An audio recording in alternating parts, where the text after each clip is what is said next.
Hello, I'm Neil Driver from Davis Grant, and I'm going to be talking to you about some issues around if you're looking to exit your business, some myths and processes.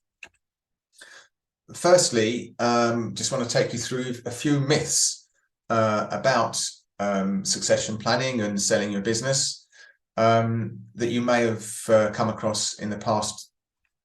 First thing is, how much time do you think you need to plan? A year, I would say, is not really enough. There's plenty of documentation out there and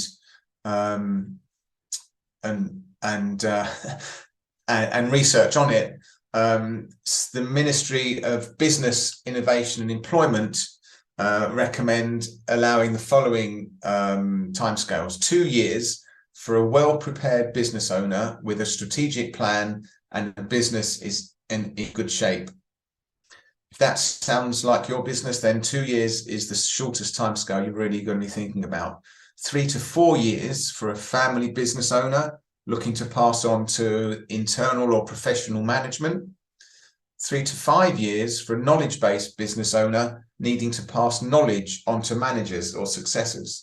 We're starting to get into some really long timescales here, and 5+ years for a family business owner looking to pass on to the next generation. 5 years is a long time for a family business to transition. So in that case, you've got to make sure everybody has got the right expectations. Basically, the more time you've got for planning and implementation, the better. You've got to achieve an increased value that is sustainable, and if you want to do that, I suggest you'd need at least 2 to 3 years. So that's really how much time you need. The second myth is to make sure that everybody's got the same expectations. Often, a parent might assume a child or the next generation wants to take over, or the other way around. The next generation assumes the business is theirs and is ready to be given to them. And sometimes when they're not equipped or ready to do it.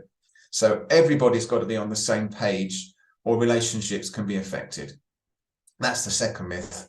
The third and final myth is really to do with money. Some people might think they'll be able to maintain their current lifestyle in the future, but how much will you need to sustain that? Don't forget to consider inflation and rising health costs as people age and time moves on. We've got to plan to ensure that you get enough value out of the sale to provide the lifestyle that you want in the future. That is really key. So those are 3 main myths that we've come across.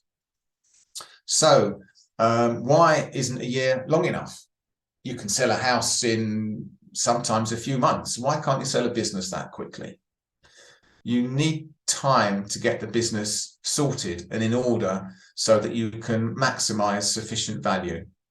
Like you might have personal assets tied up in the business or other things that can take time to untangle from the business so that it's clear that what you're selling. You might decide that you're ready, but the current market conditions might be weak, or you can struggle to find a buyer. It can often take quite a bit longer time to attract the right successor. You might have people that are interested, but they might not be the right one for the business, the right one for you. So it takes time to do that. More importantly, if you takes time to capitalize on the opportunities in your business to give you a better payout at the end of the day. It's about packaging up the business, making it as neat as possible to maximize the value you can get and to finish off things that you might have wanted to do in the business. There's all kinds of considerations that take time. Things don't necessarily happen. And another consideration is how much of your business processes are documented, or is knowledge just all in your head? Knowledge in your head isn't particularly saleable. That's very, very personal. And the more you can document, the more processes there are in the business, the more value you're embedding into what you leave behind.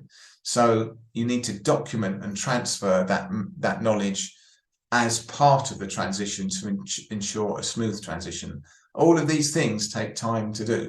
So transition planning, business exit planning it's important to make a start and realize the period of time it can take to do, because you've got to do this at the same time that you're running the business. And if you're concentrating on succession planning and the main part of the business starts to drift backwards, you're not going to maximize the value that you can get within the process. So giving yourself enough time is really very important. Succession planning can be very emotional and very confrontational, because it involves having honest conversations in relation to your goals and your expectations, and working out how they work with the other stakeholders. And, it's conversations you've got to have with them and conversations you've got to have with yourself. You really need to be honest and look at this realistically. Some people just get one chance at this and it's got to be right. It can be particularly hard in family businesses where you've got expectations between the different people, the different generations, and they're not aligned between exiting and continuing. And those conversations can be very difficult. The most confrontational discussions often revolve around these following things. Firstly, choosing the right successor. Who is the person or the people? Sometimes that's not straightforward, that's not obvious, and sometimes it's not logical, but you've got to get that out of the way, and that can be very difficult to deal with. Ensuring a fair division of the assets among the successors and among the heirs. Not all family members might be continuing or taking on the family. What's the provision that family business is going to give to those members who are not continuing? How do you make sure that that's fair? Possibly getting rid of family members who aren't capable within this process, firing them. It might well be that now is the time within this process to get some of them, or out of two or more family members that the exiting person manages to keep both in the business. Maybe when the existing leader is gone, those two won't be able to get on. So one has got to carry on, one has got to leave. These are issues that can be very difficult to deal with. And structuring the overall plan to give children some benefit, but not so much that they lack incentive to develop their own goals and that they're totally dominated by this exit plan or the business. There's got to be enough freedom for the ongoing people to do what it is that they want to achieve out of life, not necessarily the same as the exiting people. So it can be very, very emotional, difficult time. You'll find out that when you plan through things, we find there's 6 options for succession within a family business. And it helps just to understand that process and what those options are, which I'll run you through now. Firstly is a generational succession, where you pass on the business to children or other family members. That's quite straightforward. Then you can sell the business, or you sell the business on the open market within a particular period of time and exit. You sell the business on the market and remain as a consultant, or other family members remain as consultants. Sell the business to an existing team or current management employees internally. Another option is to recruit someone to take over the business with a vision to eventually sell to them. That is a longer term option, but it's the one that is there.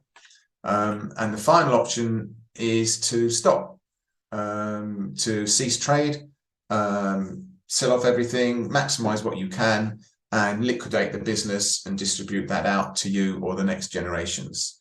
All of these different scenarios have got different planning requirements and timescales, so it's important to think that through, identify what your best option is, and work that out as early in the process as possible, because that will drive the various steps that follow.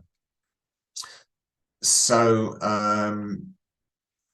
really, it all comes down to looking at your potential buyers as well. Who are your target successors?